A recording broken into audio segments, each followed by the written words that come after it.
પુષ્ટિ સંહિતા ભાગ 2 પાના નંબર 221। પ્રભુ શ્રી ગોપાલાલજીનો 13મો પરદેશ સંવત 1702 ગ્વાલિયર પધાર્યા ને પછી વિજાપુર પધાર્યા, એ પ્રસંગ લેશું। ઠાકોરજી પ્રભુ શ્રી ગોપાલાલ લક્ષ્મીદાસ મુલ્લાના ઘરે બિરાજી રહ્યા છે અને ત્યાં રાસના દર્શન કરાવ્યા છે, એ આપણે પ્રસંગ આજે લેવાના છીએ કે પ્રભુજી ગોકુળમાં ઘણા અલૌકિક વૈભવ સાથે બિરાજી રહ્યા છે, નિત્ય નૂતન મનોરથ થઈ રહ્યા છે। તે સમયે આપને પોતાની સૃષ્ટિની સંભાળ કરવાની મનમાં ઈચ્છા થઈ। દક્ષિણનો પ્રદેશ કર્યો, તે સંવત 1702 કર્યો, તે પ્રસંગ સાંભળો। અહીંયા પ્રસંગની 2 તુક આપેલી છે, 286 287। તબ કૃપા ભઈ દક્ષિણ મન કીનો અપની સૃષ્ટિ સંભાળી, પ્રગટ પ્રતાપ પ્રગટ એહ લીલા જો પ્રભુ મન હી વિચારી। જાકો ભાગ્ય ભયો સો પાયો દર્શન કો સુખ આઈ, સંવત 17 બિલોતરા માને ચાલ એક અધિક દેખાઈ। પાંચા બાબાએ કહ્યું, વિનોદરાય પ્રભુજી દક્ષિણ પ્રદેશમાં પધાર્યા, સંવત 1702 પોતાની સૃષ્ટિની સંભાળ લેવા માટે, દક્ષિણના દેશ ઉપર કૃપા કરવા માટે પોતે મનમાં ઈચ્છા કરી અને ગોકુળથી ગ્વાલિયર અને ગ્વાલિયરથી વિજાપુર પધાર્યા અને લક્ષ્મીદાસ મુલ્લાના ઘરે મુકામ કર્યું। લક્ષ્મીદાસ મુલ્લાએ પ્રભુજીનું ભલી ભાતે સમાધાન કર્યું અને રાજના ચરણમાં પડીને ગદગદ કંઠે વિનંતી કરતા બોલ્યો, રાજા મહારાજા કૃપાની દાન, આ દીનદાસ ઉપર આપે અચાનક કૃપા કરીને પધાર્યા રાજ, તે હું મારું મહદ ભાગ્ય સમજુ છું। કૃપા સિંધુ, બીજું જાજુ કારણમો જાણતા નથી તો રાજ કૃપા કરીને જણાવો તો સેવકના ભાગ્ય ગણાય। પ્રભુ શ્રી ગોપાલાલજી સૌથી પહેલા ગોપાલાલજીનો જે બીજો પ્રદેશ છે ને 1664, ત્યારે ઠાકોરજી ગ્વાલિયર, બુરાનપુર અને વિજાપુર પધાર્યા હતા। ત્યારે ઠાકોરજીએ લક્ષ્મીદાસ મુલ્લા, બખાન ખાન, માવજી સોની આ બધાને શરણદાન આપ્યું અને અત્યારે આ 13મા પ્રદેશની વાત ચાલી રહી છે। આ પ્રથમ સૌથી પહેલા ત્યારે પધાર્યા હતા અને હવે આ 13મા પ્રદેશનું આપણે અનુસંધાન લઈએ કે ત્યારે લક્ષ્મીદાસ મુલ્લા દીનવાણીથી આ ઠાકોરજીને વિનંતી કરી રહ્યા છે કે રાજ આપ પધાર્યા, અચાનક કૃપા કરીને પધાર્યા, તે મારું મહદ ભાગ્ય સમજુ છું। કૃપા સિંધુ, બીજું જાજુ કારણ અમે જાણતા નથી। પ્રભુજી લક્ષ્મીદાસ મુલ્લાની દીનવાણી સાંભળીને મુસ્કુરાયા અને કહ્યું, મુલ્લા, દૈવી જીવન ઉપર અનુગ્રહ કરવા અમારું પ્રાગટ્ય ભૂતલમાં થયું છે, એટલે મારું ભૂતલમાં પ્રાગટ્ય તો આપ જેવા દૈવી જીવોના પર અનુગ્રહ કરવા પધાર્યા છીએ અમે, અને તે દૈવી જીવો ભૂતલમાં જે તે દેશ ગામમાં અવતર્યા છે તે પણ અમારી લીલાની ઈચ્છાનું કારણ જાણજે। એટલે કે તમે બધા અલગ અલગ જગ્યાએ અવતર્યા છો એનું પણ અમારી જ લીલાનું કારણ સમજો કે અમારી ઈચ્છાએથી જ તમે અલગ અલગ જગ્યાએ અવતાર લીધો છે।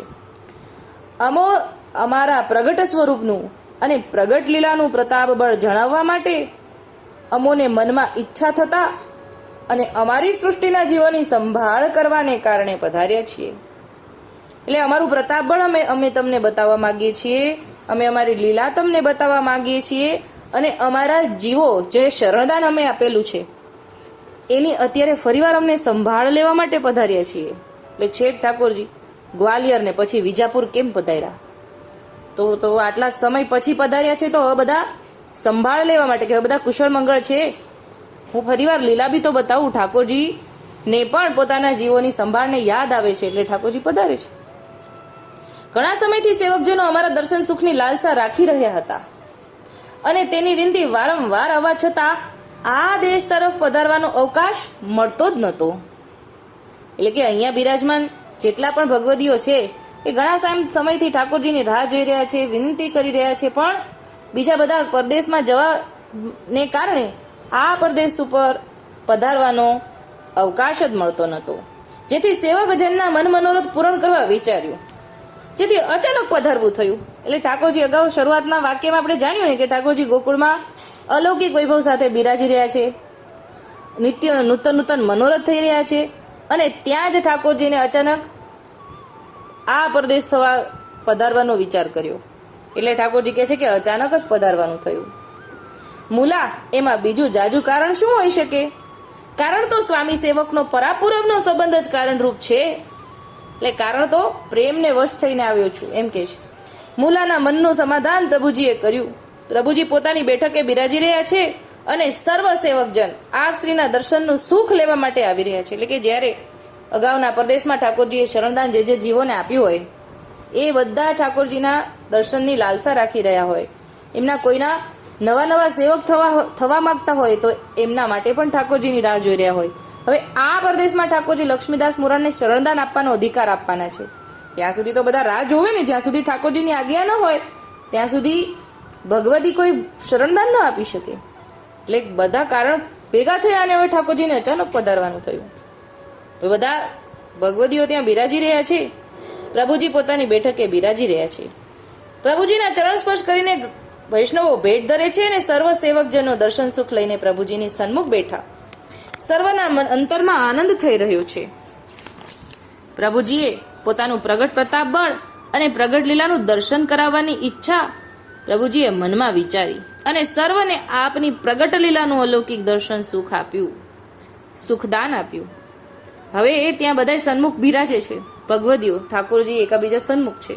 બધા દર્શનની રાહ જોઈ રહ્યા છે, દંડવટ કરે છે, ચરણ સ્પર્શ કરતી વખતે ભેટ ધરે છે. ઠાકોરજી વિચારે છે કે આ લોકોને હવે અલૌકિક લીલાનું દર્શન કરાવું.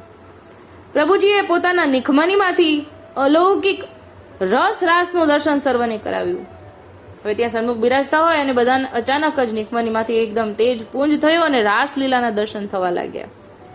સર્વ સેવક જનોની દિવ્ય દ્રષ્ટિ થઈ ગઈ અને અલૌકિક રસ રાસનું દર્શન કરતા સર્વ પોતાપણું ભૂલીને દેહાનુસંધાન રહિત થઈ ગયા. ઠાકોરજીએ નેત્ર કટાક્ષ દ્વારા દિવ્ય દ્રષ્ટિ પધરાવી દીધી અને એ દિવ્ય દ્રષ્ટિ દ્વારા ઠાકોરજીની નિખમનીમાંથી જે અલૌકિક રસ રાસનું દર્શન થયું એ દર્શન કરી શક્યા. અને બધાય પોતાનું આ ભૂતલનું દેહનું અનુસંધાન ભૂલી ગયા. તે એક ઘડી સુધી એટલે કે 24 મિનિટ સુધી સર્વને દર્શન થયું. એટલે ભૂતલનું અનુસંધાન છૂટી ગયું અને રાસનું અનુસંધાન 24 મિનિટ સુધી એ રાસના અનુસંધાનમાં રહ્યા. કવિ લખે છે કે જાકો ભાગ્ય ભયો સો પાયો, દર્શન કું સુખ આઈ. જેના ભાગ્ય હતા તેઓ દર્શન સુખ લેવા માટે આવ્યા અને તેઓને તે લીલાનું દર્શન થયું. પ્રભુજીએ પોતાના કૃપા કટાક્ષ દ્વારા સર્વને સ્વસ્થ કર્યા. એટલે ફરી પાછું નેત્રદાન દ્વારા ઠાકોરજીએ નેત્રની દ્રષ્ટિ કરીને ત્યારે બધાની દિવ્ય દ્રષ્ટિ થઈ ગઈ. હવે પાછી દિવ્યમાંથી પણ ઠાકોરજીએ ફરીવાર બધાને સ્વસ્થ કરવા માટે પણ નેત્ર કટાક્ષ કર્યા અને સેવક જનના આનંદનો પાર રહ્યો નહીં. પ્રભુજીને અઢળક ભેટ ધરી સર્વ પોતાનું મહદ ભાગ્ય માનવા લાગ્યા. હવે ઠાકોરજીને વિનંતી કરે છે લક્ષ્મીદાસ, રાજ અનેક જીવ આપનું શરણદાન લેવાની ઈચ્છા રાખી રહ્યા છે તો આપ વારંવાર પધારો તો જીવ કૃતાર્થ થાય. એટલે કે હવે ઘણા બધા નવા પરિવારના સભ્યો થયા હોય, એકબીજાના સંગે થઈને શરણદાન પામવાનો ભાવ થયો હોય, ઠાકોરજી પધારે ત્યારે ને અત્યારે પધાર્યા છે એટલે કે છે કે ઘણા બધાને તમારે શરણે આવવું છે. ત્યારે શ્રીજીએ મુસ્કુરાતા કહ્યું, અરે લક્ષ્મીદાસ, તું તો અમારો અનન્ય સેવક છો. તારા ઘરમાં સેવન સ્વરૂપે અમો જ બિરાજી રહ્યા છે. તે અમારું સ્વરૂપ જ છે.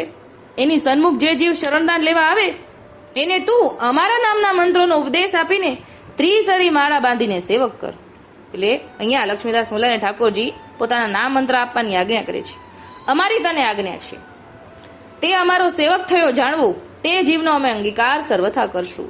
તેની ભાવ ભેટનો અમો અંગીકાર કરશું. તું તેની ચિંતા ન કરતો. અમારા માર્ગમાં કોઈ જાતિ કે વિદ્યાથી કે કુળથી ઊંચો નથી. અમારો દ્રઢ શરણદાન જેને છે, જે અનન્ય છે, અસમર્પિત ત્યાગ કરીને જે સમર્પણના ભાવથી અમને સેવે છે એ અમારો નિકટવર્તી, તેને અમારો જાણીએ છીએ. જેથી તું સેવક કરીશ તે અમારો સેવક થયો છે એમ જાણજે. એટલે લક્ષ્મીદાસ મુલાને ઠાકોરજીનું નામ મંત્ર આપવાની આજ્ઞા કરી દીધી. એટલે હવે વારંવાર ઠાકોરજી બીજાપુર તો ન પધારે ગયા વખતની જેમ. તો જેને શરણદાન લેવાની ઈચ્છા હોય એ લક્ષ્મીદાસ મુલા દ્વારા શરણદાન લઈ શકે છે.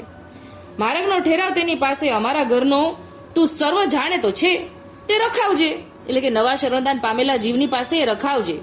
પછી તે સેવકમાં શું ન્યૂનતા રહે લક્ષ્મીદાસ? પ્રભુજીની આજ્ઞાને શિરોમાન્ય ગણી છે. અને સર્વ સેવકજન પ્રભુજીની આ આજ્ઞા સાંભળીને અતિ હર્ષમાં આવી ગયા. પ્રભુજીનો જે કાર બોલાવ્યો અને પછી ઠાકોરજી ત્યાંથી ગોકુળ પધારવા વિચાર્યું. આ હતું લક્ષ્મીદાસ મુલાના ઘરે પ્રસંગ. રાસલીલાનું દર્શન કરાવ્યા અને લક્ષ્મીદાસ મુલાને શરણદાન આપવાની, પ્રભુજીના નામ મંત્ર આપવાની આજ્ઞા આપી. રાજા બાબાએ કહ્યું, કશરદાસ જીવનદાસ પ્રસંગે લખે છે કે આ પરદેશમાં પોતાની આ રીતે અધિક રીતે જણાવી ચાલ એક અધિક દેખાઈ, જે પ્રભુજીએ સૃષ્ટિની સંભાળ કરવા વિચાર્યું. આપણે અગાઉ જોયું ને કે ઠાકોરજી તો ગોકુળમાં આનંદ કરી રહ્યા છે, અલગ વિવિધ પ્રકારના મનોરથ બધાના સિદ્ધ કરી રહ્યા છે, પૂરા કરી રહ્યા છે, અને અચાનક જ ઠાકોરજીના મનમાં ઉપજ્યું અને ઠાકોરજી આ પરદેશ કરવા પધાર્યા છે, સામે ચાલીને પધાર્યા. એ બાબતે અહીંયા ઉલ્લેખ કરે છે કે પોતાના ઘરની પ્રણાલિકા અધિક કરીને દેખાણી. બીજી રીત પ્રણાલિકા મુજબ કોઈ સેવકની વિનંતી આવે ને તો પધારે, પણ અહીંયા પોતે કૃપા કરવા મનમાં વિચાર્યું અને પરદેશ પધાર્યા. એ જ પુષ્ટિ પુરુષોત્તમ પણ દેખાડ્યું. આ રીત અધિક ચાલ પ્રણાલિકા આ પરદેશમાં દેખાડી છે. પ્રભુજી ત્યાંથી વિજય થઈને ગોકુળ પધાર્યા, એટલે કે આ પરદેશમાં તો ઠાકોરજી પોતે સામેથી પધારવાની વિચારીને સેવક ઉપર કૃપા કરી. એટલે તો લક્ષ્મીદાસ મુલા એકદમ આનંદિત થઈ ગયા કે ઠાકોરજીને પૂછી રહ્યા છે, ઠાકોરજી અમારી ઉપર આટલી બધી કૃપા કરવાનું અમારું મહદભાગ્ય કેટલું બધું. એ આપણે અગાઉના ફકરામાં વાંચ્યું ને, એમાં અહીંયા જીવનદાસ એમ લખે છે કે ઠાકોરજીએ ચાલ અધિક દેખાઈ કે સામેથી પધારીને ઘરની પ્રણાલિકા અધિક કરીને બતાડી છે. અત્યારે આટલું જ બોલીને મારી નાની વાતને વિરામ આપું છું. બોલો શ્રી ગોપાલ લાલ કી જય.